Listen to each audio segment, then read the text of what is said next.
अगर आप कहते हैं मुझे इक्विटी का ग्रोथ पोटेंशियल चाहिए, लेकिन मैं खुद मार्केट टाइमिंग नहीं करना चाहता और मैं चाहता हूं कि फंड मार्केट कंडीशंस के हिसाब से अपना रिस्क बदल सके, तो बैलेंस एडवांटेज फंड आपके लिए एक इंटरेस्टिंग कैटेगरी हो सकती है। हर बैलेंस एडवांटेज फंड एक जैसा नहीं होता।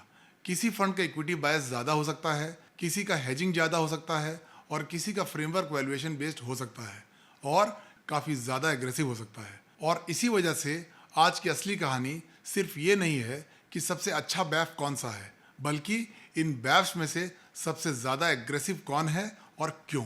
यही समझने के लिए तीन बैफ्स, तीन बिल्कुल अलग इन्वेस्टमेंट स्ट्रैटेजीज, लेकिन सवाल सिर्फ एक, इनमें से कौन लॉन्ग टर्म का विनर बन सकता है। पहला फंड कहता है मार्केट महंगा है, इक्विटी एक्सपोजर कम करो, सस्ता है, एग्रेसिव हो जाओ। यानी इनका पूरा गेम है वैल्यूएशन के हिसाब से एसेट एलोकेशन। दूसरा फंड इक्विटी और डेट के बीच एलोकेशन नहीं देखता, बल्कि इक्विटी पोर्टफोलियो के अंदर भी ग्रोथ, क्वालिटी, वैल्यूएशन और रिस्क जैसे फैक्टर्स को कंबाइन करके पोर्टफोलियो बनाने की कोशिश करता है। और तीसरा, इसका अप्रोच और भी अलग है, active asset allocation plus bottom up stock selection, यानी मार्केट कंडीशंस के साथ एलोकेशन और अच्छी कंपनीज की पहचान, दोनों पर फोकस।